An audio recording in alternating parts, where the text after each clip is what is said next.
everyone, welcome back to the podcast. This is your host, Ryan Kennedy, and today's episode is a recast from an interview I did with Rich Sommers, who is a real estate investor here in San Diego. He's got an awesome podcast called The Rich Sommers Report, where he talks all things investing, finance, business, entrepreneurship, and in the case of my episode, health and performance. So I had a great time seeing Rich's office space here in San Diego, here locally to me. Drove down, we hung out for the day. We did an awesome interview, was able to meet his team, see his setup. The guy is doing big things, and I was honored to be on his show. And we had a fantastic discussion I wanted to share here with all of you.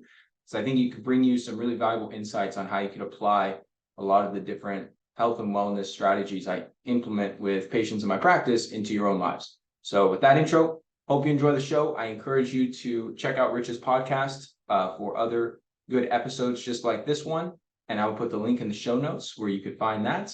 And with that being said, enjoy the episode. Sun exposure, dude. I'm a fanatic for what I call sensible sun exposure. We are solar powered animals at the end of the day. And if you're staying inside under artificial junk lights all day and you're not getting enough sun, it is going to massively influence your hormones, not to mention a number of health and longevity factors, the neurotransmitters and mood stuff we talked about. So you got to get sun. And most people think going outside for a walk is going to get them enough sun. And that's good. That's a good first step. But you got to think of your body like a solar panel. All right, guys, welcome to another episode of The Report. Today, I got my man, Ryan Kennedy. Ryan, welcome to the show. Appreciate you having me, Rich. Yeah, man. Excited to connect. I've heard a lot about what you do here, and you help a lot of folks get healthy, get better sleep, remove stress out of their lives, and be focused in terms of energy and just optimal path in terms of, entrepreneurship, investing, etc. But tell us a little bit about what you do today. Yeah, so I run a full-time functional medicine practice, consult with patients from all walks of life, a lot of entrepreneurs, a lot of investors, and really help them with the A to Z to health. Really dialing in all their choices day to day. So their morning routines, their fasting protocols, their nutrition, their supplementation, their training, gut health, hormones, sleep, recovery, you name it. So looking at different lab testing, seeing what's imbalanced, and then correcting those underlying imbalances with different natural protocols so that they feel and perform their best. Yeah, I love that. Ryan brought in a stack of supplements for me when he arrived today. Probably about 10, 12 items back there? You had me try one of them. What'd you give me? Yeah. So I gave you an herb that's indigenous to Southeast Asia called Kratom. It's got a lot of weird press right now, but it is an awesome herb in low doses for enhancing your dopamine.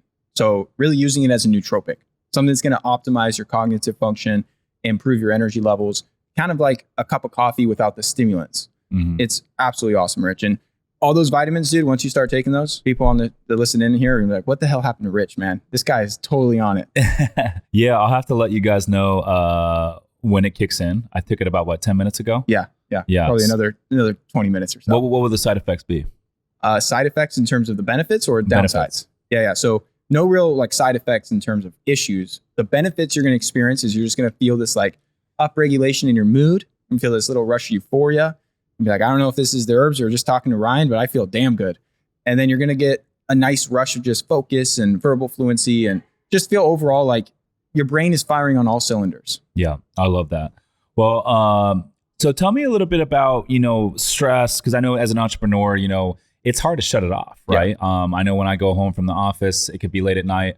I'm always thinking about what's next, what ways I can grow the business. And so it's hard to shut it off sometimes when I just want to shut it off and relax and get some sleep. So what are some good ways that someone can shut it off at night and kind of relax, unwind, so they can get a good night's sleep? During the day, you want to do the right things to set yourself up for success. A lot of people, Rich, they do all the wrong shit. They get to bed at night, their head hits the pillow, and they're like, why the hell can't I sleep? It's like, well, what do you think was going to happen? You did all the wrong shit, dude. So I'm a big fan of optimizing your morning routine to really anchor your circadian rhythm. That's your body's biological clock. So getting outside for some natural sunlight in the morning is super underrated. No sunglasses. You want to get outside because window glass blocks a lot of these beneficial light spectrums. And that will enhance your mood and your energy and your focus throughout the day. But it's also going to amplify your sleep quality that night. So there's short and long-term benefits with this. Very simple. 5 minutes, just get outside. Even if it's cloudy, you're still going to get these benefits. And then as you go through the day, I like people to wear themselves out physically. A lot of folks, dude, will be in the office, grinding away on calls at the computer, kind of doing all this different mental stuff that's really exhausting their minds, but they're not physically exhausting themselves. They're not training. They're not doing much movement. They're not doing any like hard labor. And so they get to the evening and they're like kind of got this tired and wired feeling where their brain is like fried. They can't put two sentences together. They just feel totally shot. But physically, they haven't done anything. They've been sitting on their ass all day. So you got to get some movement in. So whether that's resistance training, interval training, yoga, lots of walking and movements, we could talk about a lot of those, break out those modalities, and I could give you some tips and strategies there. Yeah, I think that's really good. So for me personally, I work out strength train 4 days a week. Mm-hmm. If I get a 5th day in, it's a really good week for me. I used to train like later in the afternoon after I got done at the office. But about 6 months ago, I made the pivot. I started working out first thing in the morning. And I must say, my days are way better now that I'm working out first thing in the morning. I feel like when I go in the gym, the energy in the morning is like everyone in there is in there because they want to be in there. And if I go in the late afternoon, the energy is like people are in there because they have to be in there. And so I kind of feel the same way now. I'm addicted to working out first thing in the morning. And then I will try to walk about an hour each day along the bay here and just getting outside, feeling the sun, seeing the water, and doing that another 4 or 5 days a week. I just feel great. So tell me a little bit more about, the benefits of strength training and walking. Dude, you're nailing it. First of all, that's a rock solid schedule you got going. And when you get in the morning, not only do you get the endorphin boost and the testosterone boost and all the benefits that carry you through the day that you described, but then you just get it done. Kind of that eat the frog mentality, like do the hard shit in the morning, first thing, and then the rest of your day is just going to flow way better. As far as the benefits, I mean, they're numerous, man. It's one of the single best things you could do for your longevity. So if you just want to decrease your risk of all-cause mortality, so chances of dying from any illness, exercise is like a freaking miracle drug, man. It does so many incredible things for our bodies and brains.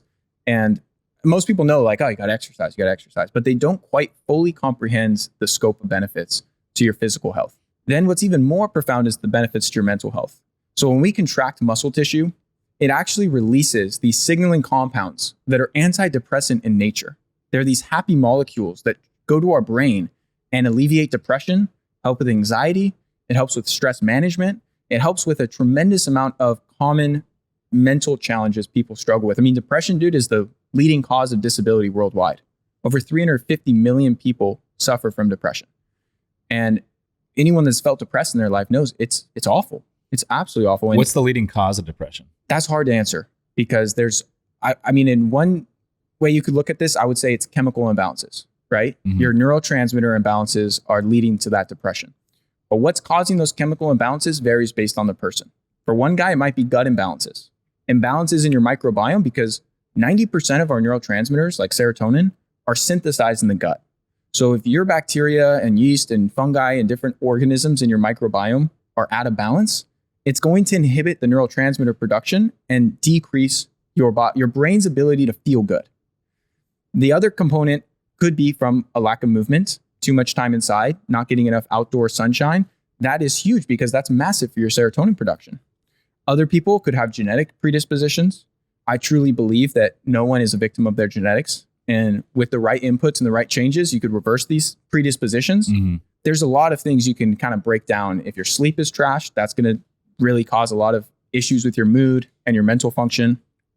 And then there's the psychological components. Do you love what you do? Do you have a lot of passion and purpose in your life?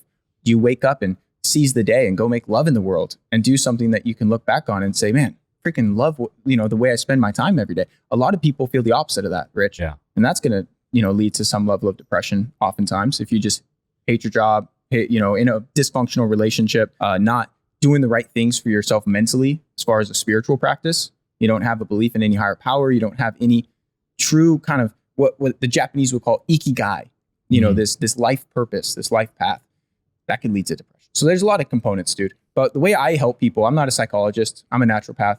So I help people correct the underlying chemical imbalances. So I run a lab test called an organic acids test. Very simple test, do it at home. It measures all of these metabolites that can accurately diagnose the gut imbalances I mentioned, like yeast or candida overgrowth, fungal overgrowth, SIBO, small intestinal bacteria overgrowth, or pathogenic bacteria. So you can kind of see what's going on in the gut. And then it also will take a look at your neurotransmitter balance. So it'll measure your serotonin and your dopamine and your stress hormones.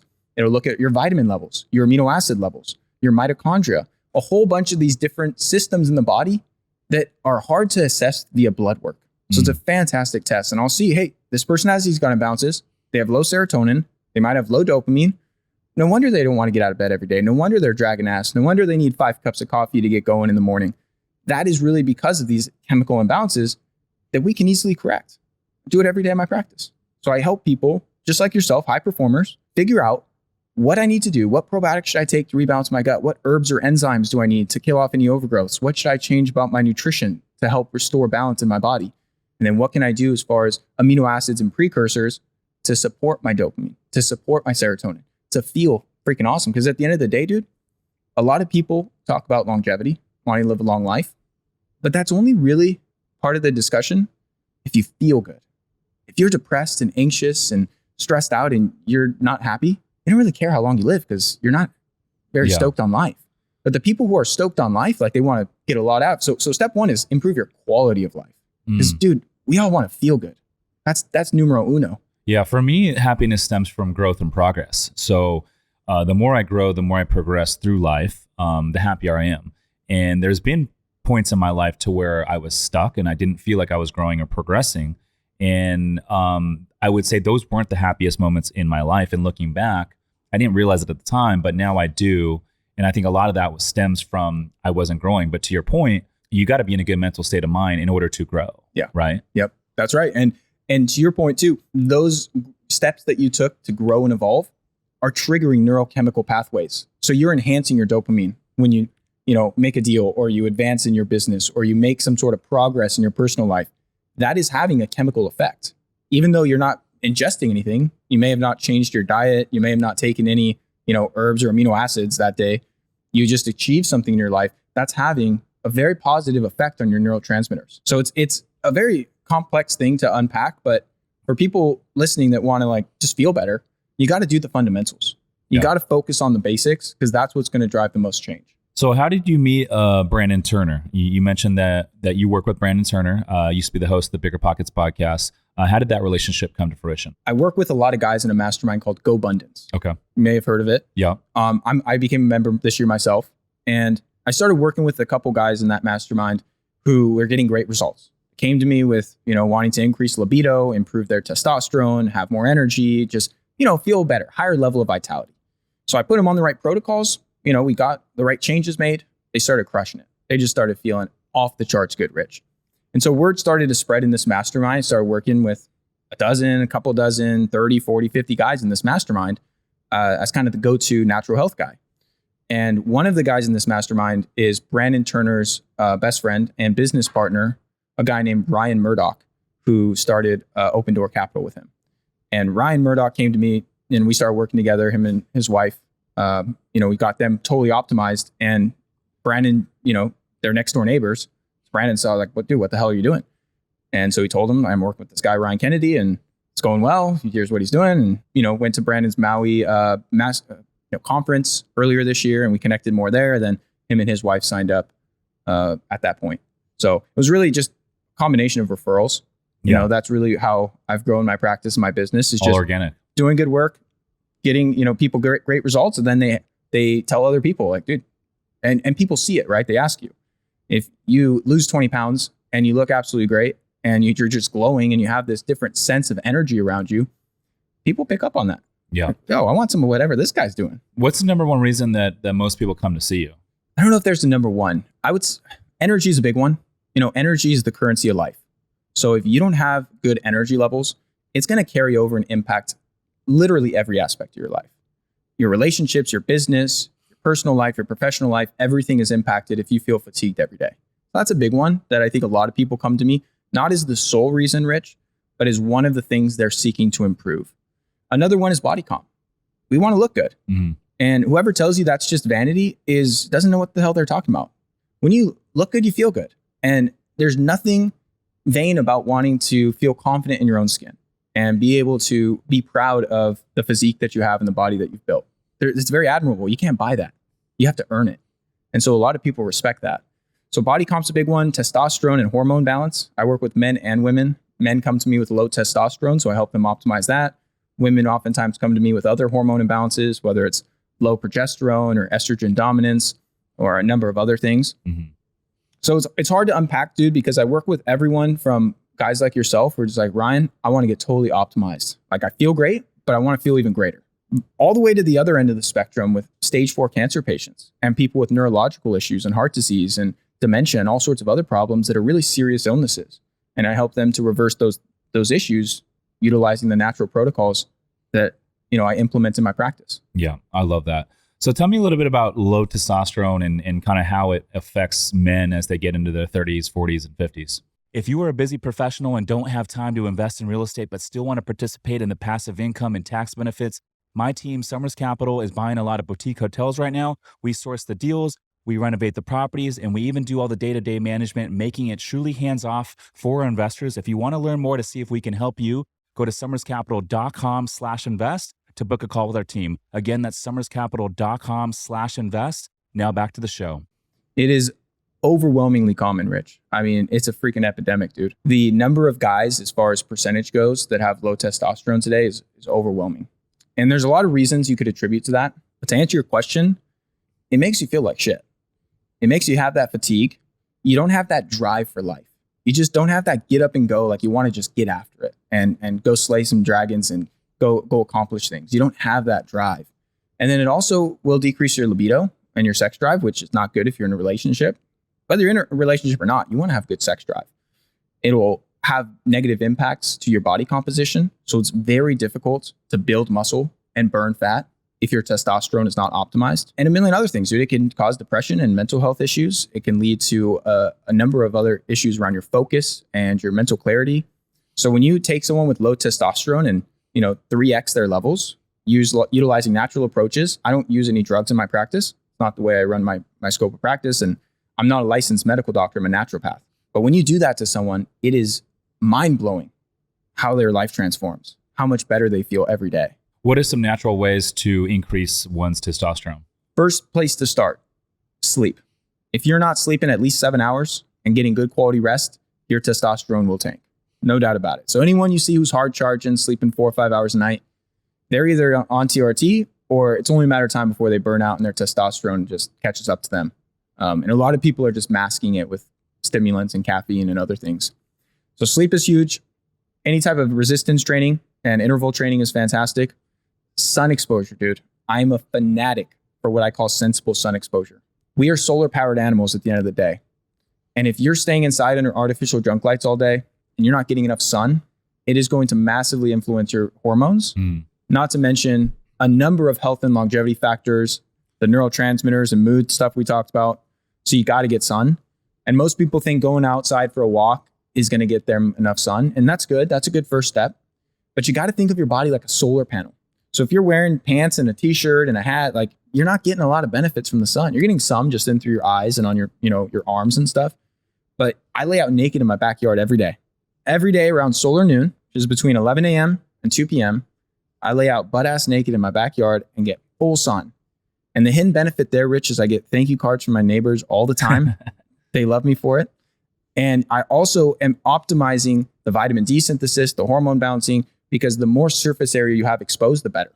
Now, the reason I call it sensible sun exposure, the dermatology industry has done a phenomenal job of making people fear the sun. Thinking if you go out in the sun without, SPF 5000, you're going to get sunburned and you're going to get skin cancer. Far from the truth.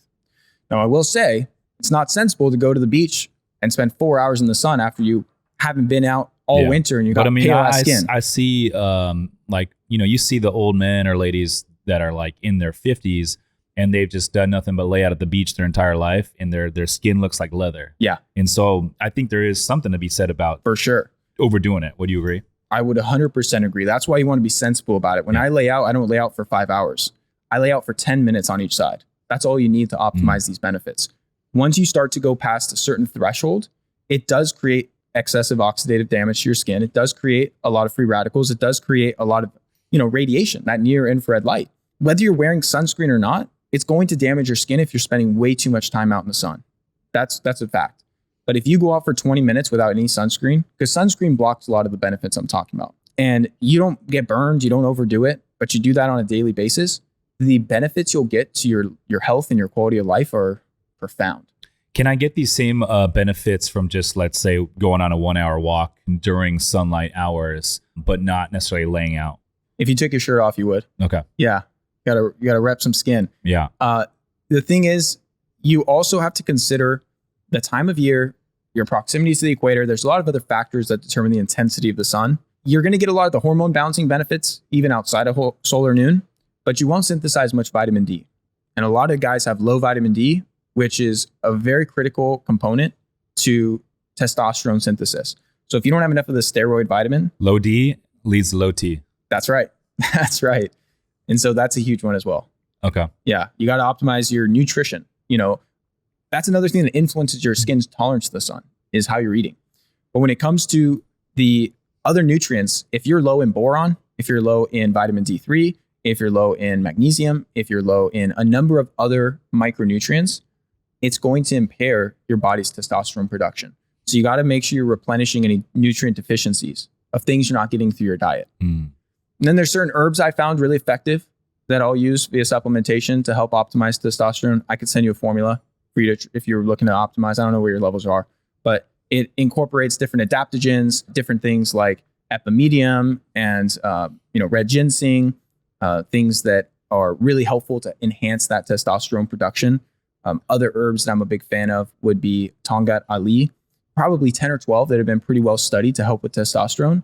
And so I'll usually pick a couple that I've seen work best and recommend that to someone. What's a normal testosterone range for, let's say, someone my age? And when they, do all these things that you're saying, how much does that typically increase? Normal range versus optimal range, two different areas, right? Okay. So the reference range of testosterone, total testosterone, is going to be about 300 to 900, depending on the lab. That's not as important as what's called your free testosterone. So you have your total testosterone, and what happens is some of that gets bound up by proteins like sex hormone binding globulin and albumin. And if those are getting bound up at high levels, you may have okay total testosterone. Let's say your total testosterone is 700 or 800, pretty good level. But you have high SHBG, your free testosterone is going to be low. And your free testosterone is what's bioavailable. That's what I would recommend you test. That's the most important marker to look at for any guy that wants to know where their testosterone is at. Don't just look at total. You also have to look at free. And what does the free mean? Free testosterone is what's bioavailable, what's not bound up by these proteins, what your body can actually utilize. So your body can't use all of your total testosterone. And free testosterone is a separate biomarker that will indicate what you can actually use. And a good level for guys depends, again, on the reference range that you're looking at, because different labs will do different measurements, but 100 to 150 is usually a really good level of free, depending on the units. Some labs use different units, and they're single digit units. So it just depends on that too. But you want to be in the upper 25% of the reference range. So what about these guys that are juicing and they're all yoked up and maybe they're competing in, weightlifting, bodybuilding stuff, like Arnold Schwarzenegger, for example? Yeah. He used to use a lot of testosterone. So what kind of levels would someone like that have? Well, the thing about bodybuilders and performance enhancing drugs, the testosterone is actually not the problem there. Don't get me wrong. You could take too much and they might have total testosterone in the 12 to 1500 range. And they might have free testosterone that's, 50% higher than the upper end of the range, which is not ideal because then you can start to run into side effects like hair loss and acne and mood dysregulations and issues with your prostate and what have you. It could be hard on your liver. The problem though, really, Rich, when it comes to PEDs and these bodybuilders is they're not just using testosterone. They're using a bunch of other androgen type stimulants and hormones and other compounds that will ramp up your muscle growth that are much more dangerous than testosterone. Because there's a very strong case to be made that just plain old TRT, testosterone replacement therapy, we're taking a bioidentical hormone and you're bringing your levels from low up to high normal, that there's minimal downsides and a lot of upside to do that. Now, I always try and optimize it naturally without TRT, but I work with some guys that are on TRT and there's a ton of benefit. It's not always a bad thing. There's a case to be made where, to finish off the second part of your question, how much improvement can someone get? Some guys I work with will double or triple their levels with just these natural strategies. They'll go from 250 up to 750 of their total testosterone. Wow. Yeah, it's amazing. It's a big jump. It's a huge jump. That's what happens when you start making the right inputs and changes. Other guys are more non-responders, where they might get a mild increase. They might go from 250 to 350, which is still, pretty good. It's almost 50% boost, but they're starting at such a low level that even though we got them up 50%, we need them to go up 300% to get all the benefits we're looking for. So that's where it starts to become a situation where you might want to go for a more pharmaceutical intervention, something that's going to be a lot stronger. So it does vary based on the person. What are some quick action items that someone could take to increase better chance of getting a good night's sleep? Well, I touched on the morning sun, touched on wearing yourself out. Having a good evening routine to unwind and de-stress is huge, man. A lot of entrepreneurs have their minds racing at night and they don't really have a lot of good tools to quiet it down. So one thing I really like to do is deep stretching coupled with deep breathing. This is a 1-2 punch combo that really starts to calm down the nervous system. It opens up different pathways in the body. So I'm not talking yoga class. I'm not talking like Warrior 3. I'm just talking about basic floor stretches. Just opening up your back and your hamstrings and really relaxing stretches. As you do this certain type of breathing, where you do a 3-second inhale through the nose and a slow 6-second exhale. By doubling the length of exhale versus inhale, you're starting to lower blood pressure, lower resting heart rate, and literally calm down your nervous system. Our breath is one of the most miraculous tools that we have at our disposal to control our nervous system state and to actually manipulate our physiology. You could psych yourself up, you could calm yourself down, you could create a lot of amazing changes with your breath. So that's a great strategy of just doing 5 to 10 minutes. It's not a lot. Really can calm you down, really can de-stress you at the end of a long day. I like to do some journaling. You know, a lot of us have these mental notes, kind of mental reminders going on in our head. We got to remember to call this person, got to remember to call that person. It's like, dude, write that shit down on paper, get it out of your head. So you're not having these mental loops running in the background while you're trying to relax and go to sleep. So I like to do some just overall kind of word vomiting on a piece of paper. Write down anything you got to do, write down whatever went well that day, whatever you're kind of mulling over in your minds, and then finish with some gratitude. It's important to slow down sometimes and just remind yourself, life is so freaking good, man. And in the day-to-day grind, sometimes we forget that, we lose sight of that. And it's always good to remind yourself, like, man, if your lungs are breathing, your heart is beating, you can go out in the world and make love every day. Mm-hmm. What more could you ask for? Yeah. I'm a big fan of Alex Hormozi, and Alex says, you know, no matter how tough life gets in whatever position you are, think about your 80-year-old self in the future and the fact that your 80-year-old self would probably trade anything at that point to be where you are today. That's right. You know, and so sometimes I think about that and it makes you enjoy the process, totally, even man. when you're going through it. And embrace the challenges, because that's just part of the beautiful experience of this life journey. You know, the ups, the downs, the in-betweens. It's all part of the process, because we need that polarity in order to really appreciate the good times. We got to go through the shit. Yeah. And when you're in it, it's not that easy to have that mindset.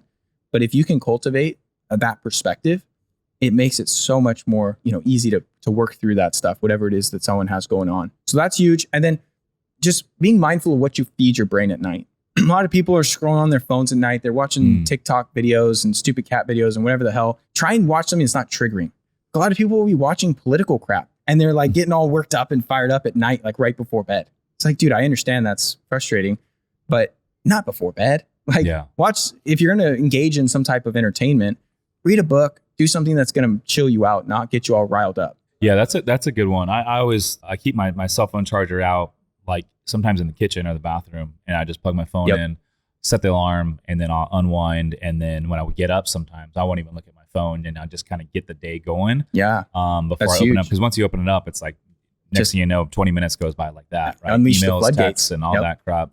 But dude, so I'm a big believer in, like, if you look good, you feel good, you're going to have more energy, you're going to get throughout your day, which is better overall everything. What are some quick hitters that anyone can implement to lose weight, burn fat, and maybe build some lean muscle? Let me just wrap up the sleep real quick. Okay. So those are great evening practices. You also got to get a good sleep sanctuary. And it's very simple. Dark, you want either blackout curtains or an eye mask. Cold, you want it to be 68 degrees or colder in your room, or to get a chili pad, like a mattress topper. And quiet. You either need a sound machine or something that's not going to disrupt you sound-wise. Now, moving on to the weight loss, kind of fat loss benefits. Real quick. So the sound machine, I like that. I use an app called Calm, and I'll do like distant ocean surf. I used to only do it like if I had someone staying over with me for the night, or let's say I went to bed a little bit later than normal and I know, hey, I'm going to be sleeping a little bit while the sun's up. I'd use it.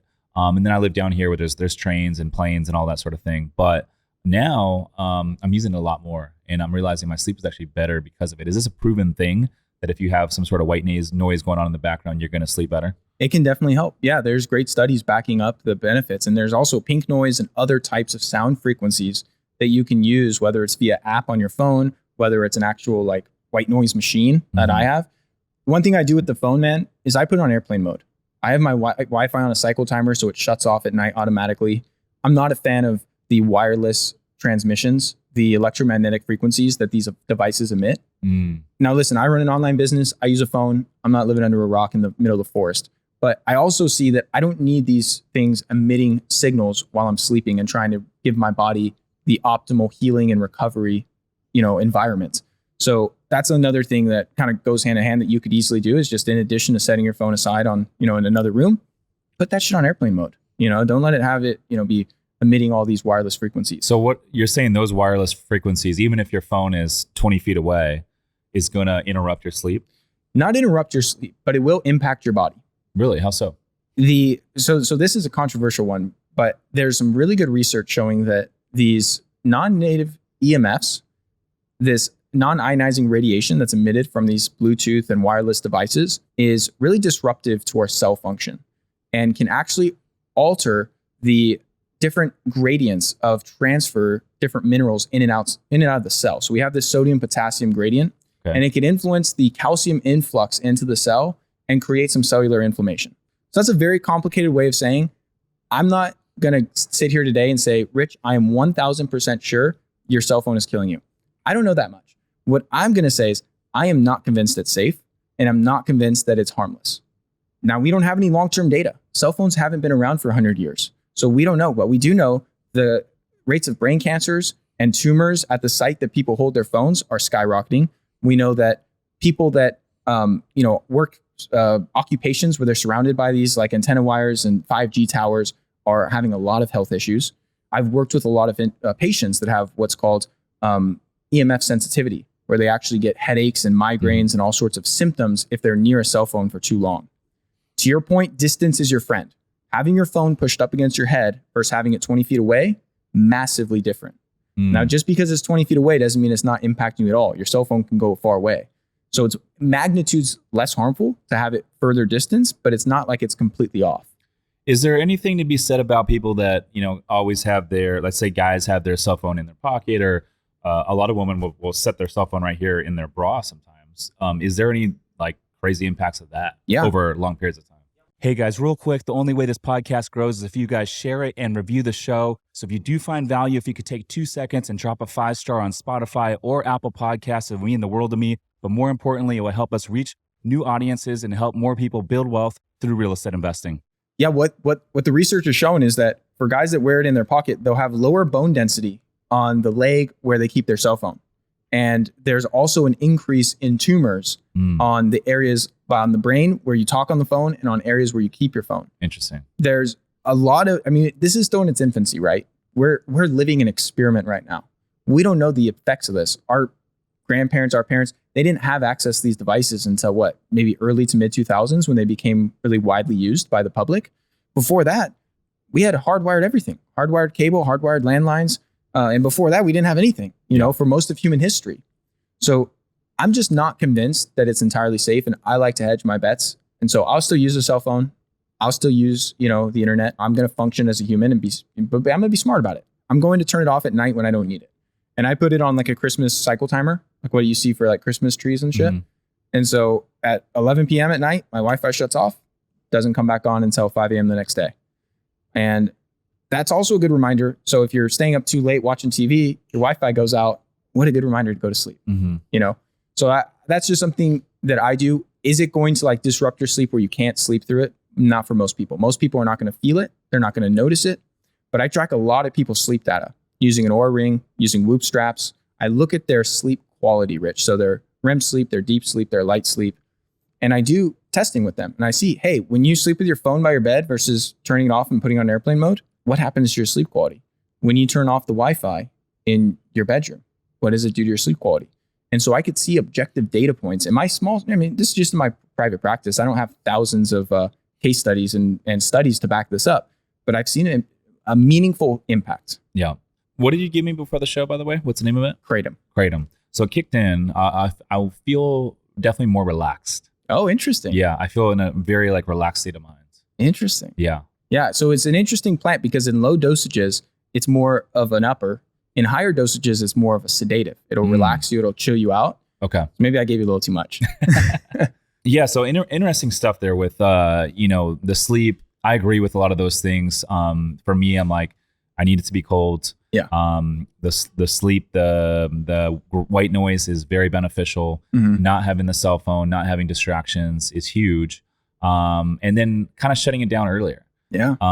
If I'm up till midnight, let's say, and I like to get up early, go to the gym and all that sort of thing. So then I'm already thinking about the next day. I'm like, oh, I'm not going to have enough sleep, Yep. And so for me, just to shut it down, let's say by 10:30, I'm going into the bedroom with that state of mind, knowing, okay, I'm going to get a good night's sleep, and I sleep better because of it. Yeah. It makes a huge impact, man. Getting to bed early is we get most of our deep sleep, stage 3, in the first half of the night. We get most of our REM sleep in the second half of the night. So if you're going to bed really late, like after midnight, you're really inhibiting your body's ability to get that stage 3 deep sleep, which is really important for the anabolic recovery, for growth hormone production, for recovering muscle and growing different tissues in the body, regeneration. So REM sleep is more in the brain. It's more like kind of cleaning things up in the brain side of things. But to your point, we're designed to be early to bed, early to rise, living in sync with the rhythms of nature. And so when the sun goes down, it gets dark at 8 p.m. or, even earlier sometimes of the year, and the sun is coming up at, 5:36, you want to be trying to align your sleep schedule to those light and dark cycles as closely as you can.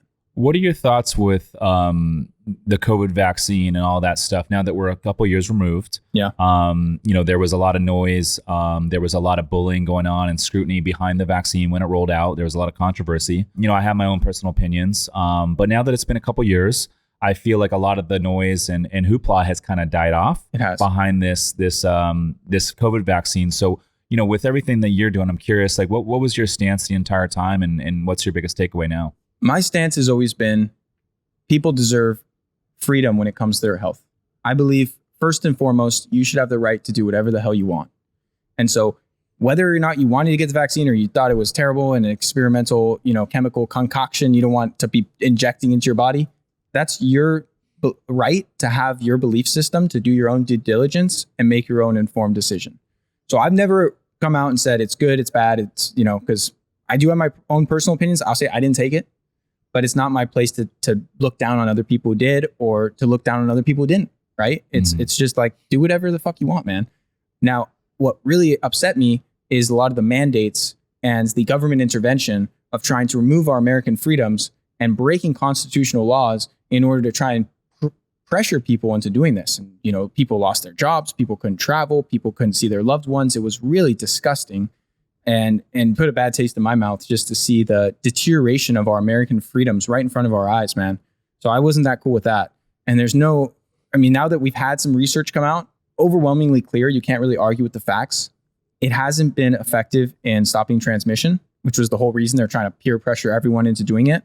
It hasn't been that effective in stopping you from getting the virus. And it's been really also frustrating to see all the censorship just for having open conversations like this about it. Yeah. Where I was putting out information back in 2021. So back in 2020, come like April, May, they shut down the beaches here in San Diego. Right. We live here in pure paradise, brother. That was not cool with me. I knew right at the beginning of this whole thing, something smelled fishy. I didn't have the data. I didn't have any facts to back it up. I just saw what was going on. I took all of my knowledge on health and wellness and applied it to what I'm seeing in society. I said, this doesn't add up. I don't know what's going on. I'm not a big conspiracy guy, but at least at the time I wasn't, but I'm like, this is interesting to see what's happening here.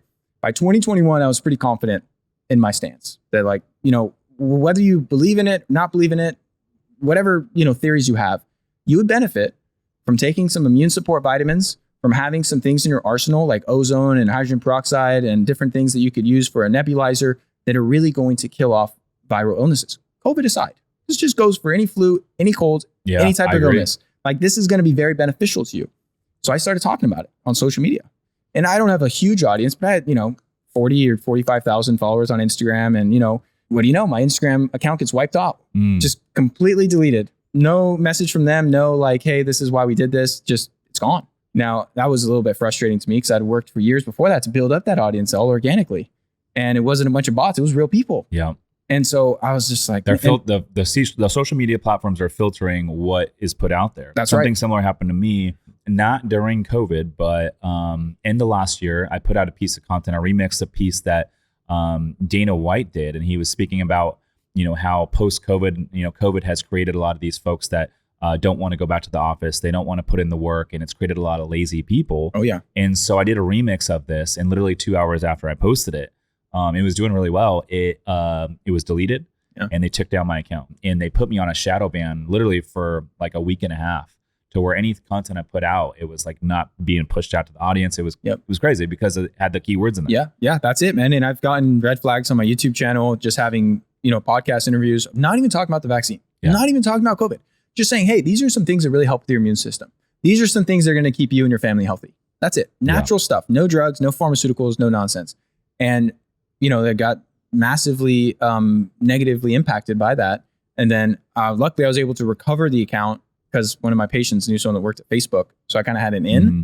But to your point, I went from having, a few thousand views on my stories and, a lot of engagement on my stuff to like 1/10 of what I had before. Yeah. And it just dropped off a cliff. And it's been like a very slow grind to start just getting people who followed my stuff to see it again. So it shows up on their end, because the algorithm just totally did not like what I put out. Yeah, it's crazy to think about. And speaking of Instagram, I encourage all the listeners to go follow Ryan at Ryan C. Kennedy. But, my takeaway from all that was, okay, they're going to monitor what you put out there. And since my account got back on, I'm like, you know what? I'm not going to post anything related to COVID or anything that could be controversial, because I just, with the business and everything we're doing, I can't risk that being taken down or being shadow banned. You know what I mean? Well, and you're smart, Rich. You got to use the platforms for what you could use them for. Yeah. And I use, my email list to talk about all this stuff. Mm-hmm. People that subscribe to my email, that's my list.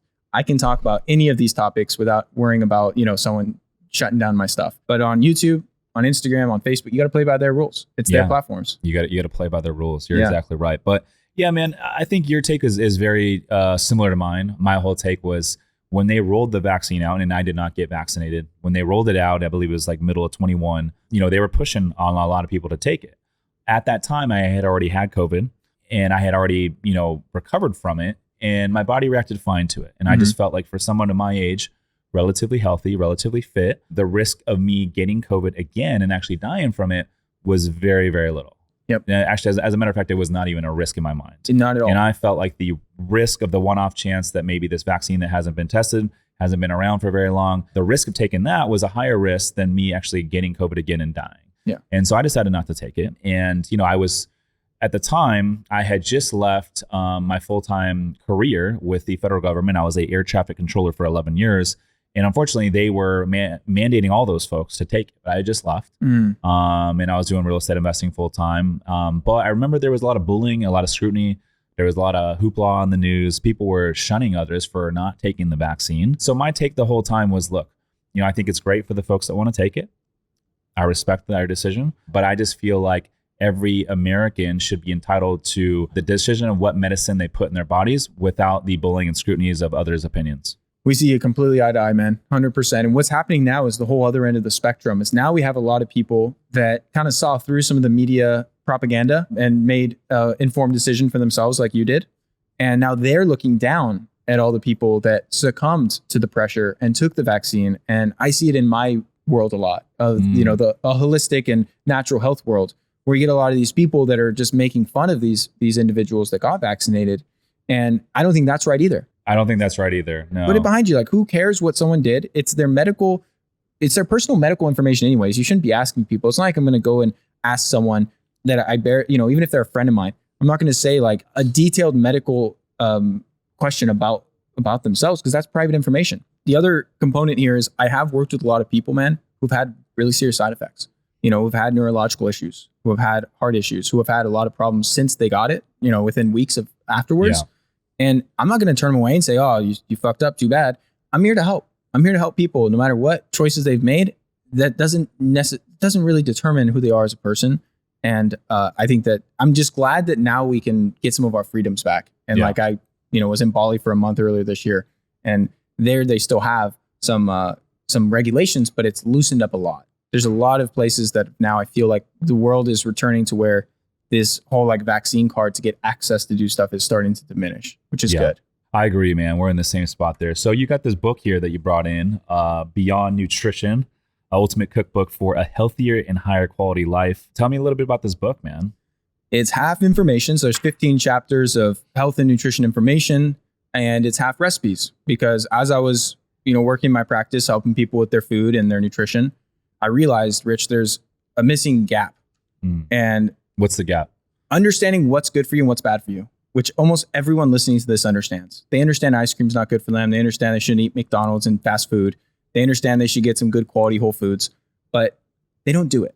And the gap is between knowing that and actually taking action and putting it into practice. And recipes bridge that gap, because now you can give someone a handful of ingredients, very simple directions, and in 10 minutes, they could have a delicious, nourishing meal.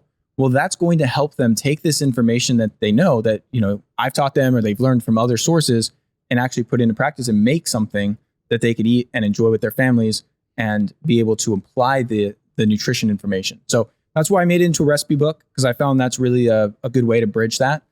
And I love to get down and dirty in the kitchen, bro. I really enjoy making some good meals, and I'm a big food guy. And so it was a real labor of love to put that together. And it's been awesome to see all the feedback. That book published in 2019. So it's been out for a few years now, and it's been cool to see a lot of the feedback of listeners and people that follow my stuff, and readers who about the book, getting a lot of benefit from it. I'm on a high protein diet right now, and I'm doing a lot more heavier strength training. I'm realizing that the more muscle mass you have, the more calories your metabolism is going to burn through every day, and so I think that's kind of a cool thing. So it's like, for me, I'd rather focus on strength training and building that lean muscle so I can burn more calories at rest. I think that's kind of a win-win. I love to eat. It's like one of my favorite pastimes. I must admit, and you mentioned you love cooking. Maybe I'll get into it more, that I just moved into a new spot. It's got a really, really nice kitchen. And so maybe I'll get more into it. But the last 3.5 years, dude, I literally haven't cooked. I eat out every single meal. I do Uber Eats probably 14 times a week. I eat out. I love going out and socializing, networking.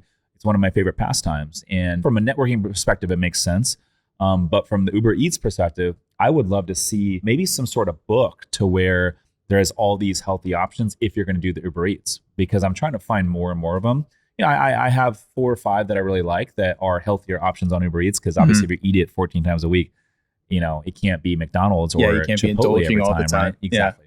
And so, I have some healthy options, and I do feel good, and I have seen results while eating Uber Eats and trying to get in shape. So I think the options are out there, but I'd love to see some more content out there from nutrition specialists focusing on like, hey, if you're going to do the DoorDash, if you're going to do the Uber Eats, here are the options that you should eat. Yeah. Well, I love this, man. And this is exactly what I teach a lot of my patients. Yeah.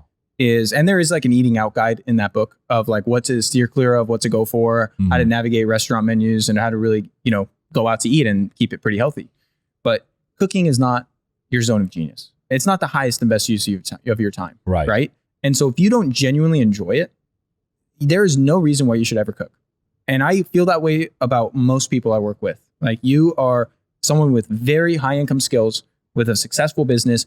Why would you go and cook all your own meals and spend literally hours and hours every week buying groceries, prepping food, cooking, cleaning? It's a grind, dude. Yeah. From a time perspective, it doesn't make any sense. The only reason I do from sometimes is because I enjoy it, so it's a little different. But with where you're at, I would advise you to do a couple things, and I could, steer you towards the right options, because I live here in San Diego, so I know all the banger spots that have good, healthy meals. Absolutely. But I would encourage you to hire a private chef. And you may be hearing this and thinking like, yeah, that sounds nice, Ryan. Once I get to a certain level, I'll do that. But it's cheaper than you think. You can hire a really good private chef to come to your house once a week and meal prep and cook you awesome meals for the whole week that, is quarterbacked by a practitioner or a clinical nutritionist like myself that is saying, hey, based on Rich's goals, this is exactly what he should be eating. I've had consultations with you, so I know what you like. I know what you don't like. Obviously, the personal chef will be in tune with that. And they can customize your meals and do all the shopping, all the cooking, all the cleaning, and you have your meals dialed in for the week. And to hire someone like that's really good might cost you $300 a week. This is not going to break the bank. It's actually probably going to save you money from getting Uber Eats or be at least comparable in terms of what you spend now, of maybe 20 or 30 bucks a meal versus buying the ingredients and paying someone for a half day of their time to come and do all that for you. And that might be 80% of your meals. You might still go out to your favorite places. You might still go have some date nights. You might still indulge from time to time. But that's a really good system I put together for a lot of entrepreneurs. And I tell their personal chef exactly what to make them, exactly what ingredients to source, so they don't have to think about it. They just have healthy, delicious meals that are nourishing, that are going to help them crush their health and fitness goals. And they don't have, it's all, automated. The other components of that, if you wanted to cut down the price a little bit more and you don't want to find someone like to do this, personal chef thing for you, is a meal prep service. Most of them taste like dog shit. Yeah. Most of them are not good. I've done those. Yeah, and they're terrible. It's really the same thing every time. So I've done it like with maybe 3 different companies over the last 4 years.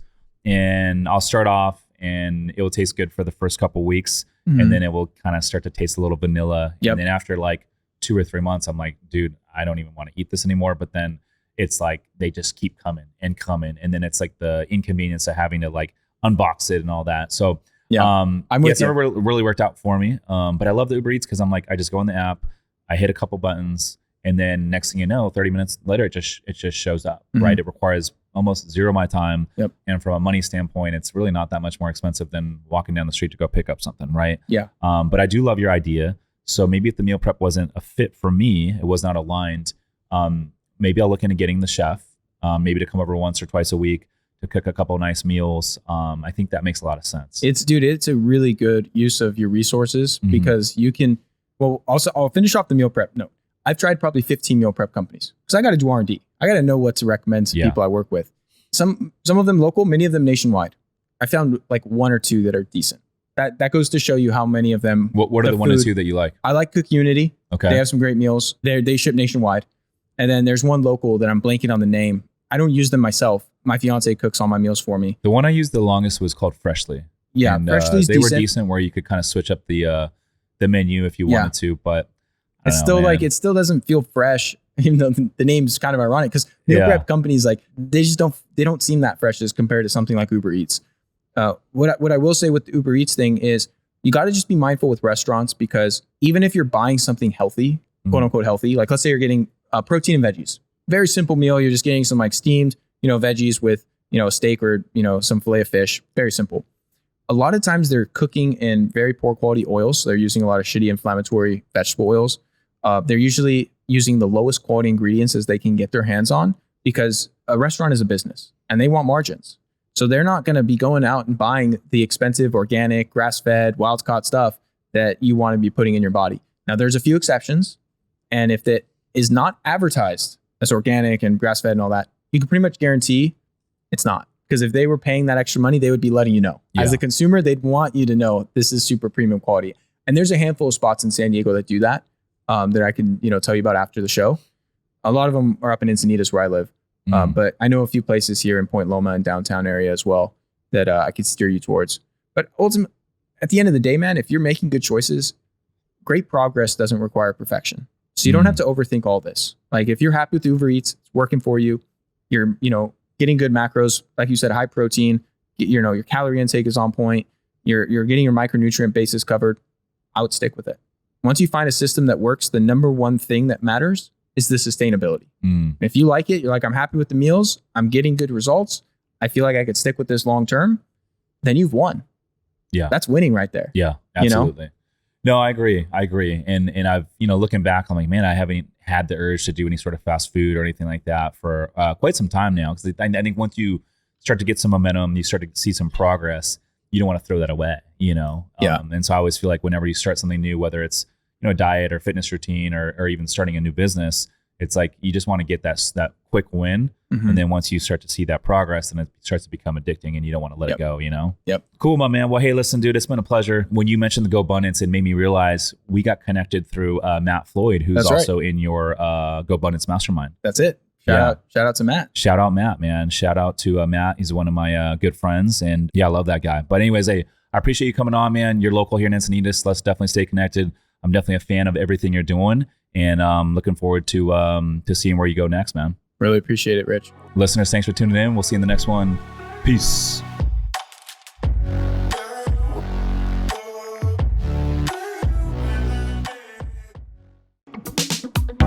Thank you so much for tuning into today's episode.